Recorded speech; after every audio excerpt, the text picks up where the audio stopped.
Snowed Up by Edwin Waugh, narrated by Malc Cowle. Chapter 6. This is no my ain house, I ken it by the biggin on it. This is no my ain house, I ken it by the riggin on it. Old Jacobite Song. The sexton's story had roused the spirits of the company to a great pitch of glee, and they began to knit closer round the great fire, which seemed to fatten the cosy air of the kitchen with its genial smile, and which seemed to flicker and grow with a sudden flush of applause, as if it had been listening to every word the sexton said, and the story had made it utch him fain. The two Bradford travellers were especially delighted with the humour of the thing. The dialect in which it had been given had so much affinity to their own that it was quite intelligible, and it woke up in their minds a world of pleasant memories connected with their native locality, which is so rich in racy northern song and story, and they began to feel as if they too ought to do something for the honour of the White Rose of York. "Mun I give 'em Ben Preston's nattering nan a Clapham town end, thinkster?" said one of them to the other. "Wait a bit," replied his friend, "wait a bit. There's plenty of time. They hanna swallowed that lass yet. Tired lads towed his tail reet well." And he was right, for the sexton's solemn face and his quiet and yet intensely expressive quaintness of manner had fully developed every idiomatic touch of humour, and heightened the general effect of the story. Everybody in the kitchen had been so absorbed during its recital that the storm was quite forgotten for the time, and now their glasses were replenished, and they were mingling together in social chat, commenting upon the tale which they had heard. In the meantime, the storm outside went on. The wind and snow swept across the wild moor with unabated fury, and the keen blast raged and roared around the walls of the old house as if hungry for its destruction. The doors and windows rattled, the candles swayed as if they were frightened, the curtains swelled and quivered, and the wintry drift whirled far into the lobby, through every chink of the doorway. And still the merry company in the kitchen chatted on in unconscious glee, until at last, when a little fitful pause ensued, the wild moan of the wind came upon the landlord's ear, and suddenly recollecting himself, he turned and said to the hostler, "Giles, just look out and see how it's going on, and hearken if there's aught coming upon th' road." Giles donned his hat and went out, and in 3 or 4 minutes he came into the kitchen again, all snowed over. "It's doing as hard as ever," said he, "and I canna hear a sound upon th' road nor but the wind whizzing past th' house, as if it were mad that it couldn't rive it up and carry it off into Yorkshire.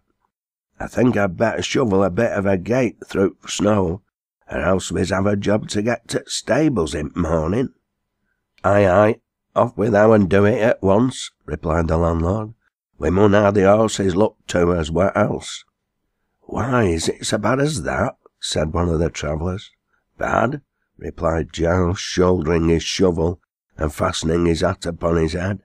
"I never seed naught like it in my life." "It'll be a bonny job if we canna get away in th' morning," said the Yorkshire traveller, looking at his friend. "That's settled on," continued Giles. "Come to th' door and look for yourselves." Away went Giles to shovel a road through the snow, and he was followed to the door by the 2 Yorkshire travellers. In a minute or 2 the travellers returned to the kitchen, looking rather yonderly. "Whereabout?" said one to the other as they sat down. "Well, never mind," said the landlord. "It's no use thinking about it. Come, poo up, and let's be cosy till bedtime. When morning dawns, we'n do as well as we can for you. If you can go, and we'n go, we'n try to help you on, and if you canna get off, we'n do best we can to make you comfortable till you can go, and I don't know what I can say fairer." "It's as fair as that a man could wish," replied one of the Yorkshire travellers. "Come, Sam, lad," he continued, slapping his friend upon the knee. "Let's draw up to Tharstone, and think no more about it. It doesn't snow here." "That's right," said the landlord. "Pull up." "Aye," cried the old pedlar, drawing his chair nearer. "I think we cannot do better to-night." "Come down," said the landlord, addressing the sexton. "Thou's getting thy breath again. Give us another dainty touch of an old-fashioned song." "I'm willing," replied the sexton. "Go on then," said the landlord. And when the sexton had taken a pull at his glass and a pinch of snuff, he began. Unfortunately, however, as the listener already knows, this narrator cannot sing, but I don't want to deprive you of the words, so I will recite the songs from now on. "Oh, gather rosebuds while ye may, for time he is a-flying, and this same flower that blooms today, tomorrow will be dying. Yon glorious lamp of heaven, the sun, the higher he's a-getting, the sooner will his race be run, the nearer he's to setting. That age is best which is the first, when youth and blood are warmer, but being spent then worse and worse, time still succeed the former. Then be not coy, but use your time, and while ye may go marry, for having once but lost your prime, you may forever tarry." The two Yorkshire travellers had chimed in so well with the sexton's song here and there, that when he had finished he said to them, "Come, gentlemen, you've both music in you, I can hear that. I think you ought to do a bit of something for us." And the sexton had guessed right, for they were both men of some cultivation, and of more than ordinary musical taste. "Burns for songs," said one of them. "There's no songster like Robbie Burns, especially when he sings of love. There's one of Burns' love songs that I always thought wonderfully beautiful in delicacy of feeling and expression, and I often wonder that it is so seldom sung. It is called Mary Morrison. I think the second verse is particularly fine. I'll try the song if you like. It's very short." A warm assent was immediately given to the proposition, and the traveller struck up at once in a melodious voice, tastefully controlled. "O Mary, at thy window be, it is the wishes the trysted hour, those smiles and glances let me see, that make the miser's treasure pour. How blithely would I bide the store, a weary slave frae sun to sun, could I the rich reward secure, the lovely Mary Morrison. Yestreen, when to the trembling string the dance gaed through the lighted hall, to thee my fancy took its wing, I sat but neither heard nor saw. Though this was fair and that was braw, and yon the toast of all the town, I sighed and said among them all, Ye are na Mary Morrison. O Mary, canst thou wreck his peace, wha for thy sake would gladly die? Or canst thou break that heart of his, whose only fault is loving thee? If love for love thou wilt not gie, at least be pity to me shown. A thought ungentle canna be, the thought of Mary Morrison. The traveller's song was received with a warm burst of applause, and when the chorus of praises which followed had subsided a little, the landlord turned round to the quarryman, and he said, "Come, Sam, couldst thou touch us up with another bit of a tale?" "Did I ever tell ye about Jonah Bobs and Thebag?" said the quarryman. "No, but thou may do, if there's a mind," replied the landlord. "Well," said the quarryman, "John went to town to rent supper, and he stopped till all t'others had gone, and when he turned out, about 1 o'clock in the morning, quite knocked up, he'd managed somehow to tap wrong gate. Instead of going towards Wome, he took road to Manchester. Well, he mordened on and on in dark. At last the moon broke out, and he began a-looking about him a bit. "Hello," said he, staring at a house that stood close by the road. "That used to be at left-hand side, when I've gone a Wome afore. Howd? No, let's see. If I turn me round, the house'll be on reach side. But stop, as be wrong then, as had to walk Wome the back road on. If I turn me round, that'll do nothing. There's somewhere out of tune here. I'll sit me down and think a bit." And he reared hisself agin a milestone and drops asleep. And there he slept on till about 4 o'clock in the morning, and he'd have slept a good while longer, but there was a wagon come by, piled up with stuff from Manchester. "Hello," says the waggoner, shaking Joan up. "What art a doing here?" "I'm bound Wome," said John, rubbing his in. "Thou'll be a good while in getting there, if thou travels at that rate," said the waggoner. "Where dost thou live?" "Smallbridge," said John. "Smallbridge?" cried the waggoner. "Why, thou'rt within a mile of Middleton." "Middleton?" said John. "By mass, I've taken wrong turn. I've a good mind to go on to Middleton now, our lad, if thou'll give me a lift. Our Mary lives at Middleton. I'll go and see her." "I'll give thou a lift, our lad, with all pleasure in the world," said the waggoner. "But I doubt they'll never be able to climb to the top of this stuff," and he pointed to the pile upon the wagon. "Here, come," said he, "I'll shap it. Get into this hay bag. Thou'll be as snug as a bun." "Well, they mun put me out of Middleton, the knows," said John. "All right," said waggoner, "I'll put thou out, our lad. Make thyself comfortable." So John cropped into the hay bag, and away went waggin, with John fast asleep in the hay bag, and his head hanging out at top, like the knob of a onion. And away went waggoner, whistling. Away he went, straight through Middleton, till he come to Blakely, 2 miles further on, for he'd quite forgotten that he had Joan in the hay bag. But when he pulled up at Blakely alehouse and went round to get some hay for the horses, he seed Joan's curly head hanging out at top of the bag, and he said he had forgotten to put his chap out at Middleton, and he roused him up. "Now then, come out, lad, get up." "All right," said John, rubbing his in. "Are we at Middleton?" "Aye, and 2 miles on t'other side," said waggoner. "We're at Blakely." "Why, what hast thou brought me here for? I wanted to get out at Middleton." "Well, I clem forgot that thou were in hay bag, and that's God's truth, our lad," said the waggoner. "Well, bite mon," said Joan, as he looked round at Blakely. "I never were here afore. I'm getting nicely knocked up and down between one town and another this night. I'd have to walk all that gate back, thou sees," said he to the waggoner.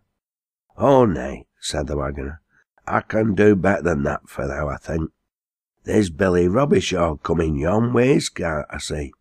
He's bound to Rochdale, and I can get him to let thou ride." "That'll do," said John. So when Billy come up, he agreed to let him ride back with him, and when Joan had get into the cart, Billy thrust him in a pack sheet, and he said, "Lap that round now, lad, thou'll be starved." When Joan had getting lapped up, he looked out at the pack sheet, and he said to Billy, "If thou'll just pull up about 10 minutes when thou gets into Middleton, I'll give thou 6pence. I want to speak to our Mary. It's close to Boar's Head." "All right," said Billy, and then Joan crept back into his pack sheet, and in about 2 minutes he was sound asleep again. Well, by mum, Billy Robbishaw just did same as waggoner had done. He forgot Joan as clean as a whistle, and he drove through Middleton and straight on to Rochdale afore he unbethought himself. But when he pulled up at saddle, he said, by mon, there's that chap in pack sheet. He wanted to get out at Middleton, and he went and looked for Joan among pack sheet, and when he found him, he said, 'Here, old mum, wacken up.' 'All right,' said Joan. 'Are we at Middleton?' 'Middleton?' said Billy. 'We're at Rochdale.' 'Rochdale?' said Joan, steering. 'Where shall I get to next?' 'Here, I'll come out of this,' and he unwound himself out at pack sheet. 'I've had a smart neat on it among you,' said Joan as he come out at cart. 'I went off in a hay bag, and I come back in a pack sheet, and I've been at 3 different towns, and I'm noan reet yet.' 'Well, and where art for now?' said Billy. 'I'm for Smallbridge,' said Joan, 'as hard as ever I come.' 'Well,' said Billy, 'I'm going through Smallbridge. Thou may as well ride for'ard wi' me.' 'Nay, I'll not,' said Joan, 'as happen fall asleep and find myself at Halifax next. It's daylight now. I'll finish this bit with my legs as well as I can. Off with thou, by thyself, for I'll trust no more to neither carts nor waggons this bout.' 'And that's the end of Joan and Thaybag,' said the quarryman. 'Well done, Sam,' said the landlord, lifting his glass. 'Here's a Merry Christmas to thou, when time comes.' 'Aye,' said the landlady. 'It'll be Christmas Day and Friday. It'll be a nice thing if we snowed up then.' 'Never mind,' said the landlord. 'The house is well stocked, and I think we can hold out till Christmas is o'er, and a bit after.' 'Come down,' said the landlord to the sexton. 'Canna thou give us a bit of a ditty afore we're shutting up?' 'Wi' all my heart,' said the sexton. 'Get a gate then,' replied the landlord, and the sexton began. 'Come all you weary wanderers beneath the wintry sky, this day forget your worldly cares, and lay your sorrows by. Awake and sing, the bells do ring, for this is Christmas morning. With grateful hearts salute the morn, and swell the streams of song, that laden with delight are borne the willing air along. The tidings thrill with right goodwill, for this is Christmas morning. We'll twine the fresh green holly wreath, and make the Yule log glow, and gather gaily underneath the winking mistletoe. All blithe and bright in the glad firelight, for this is Christmas morning. Come sing those carols old and true, that mind us of good cheer, and like a heavenly fall of dew, revive the drooping year. And fill us up our wassail cup, for this is Christmas morning. To all poor souls we'll strew the feast, with kindly heart and free. One Father owns us, and at least today we'll brothers be. Away with pride this holy tide, for it is Christmas morning.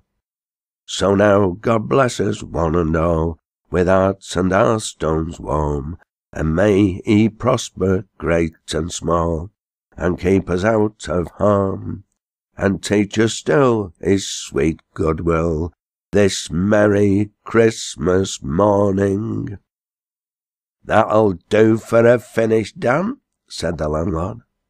'And now,' continued he, rising from his chair with his glass in his hand, 'I wish you a Merry Christmas and a Happy New Year, and peace and goodwill to all the wide world. And now it's getting late. Let's creep off to bed.' And by the time the kitchen clock had struck 12, they were all sound asleep, and the old white house upon the mountain top was still, with the wintry storm yet raging around it.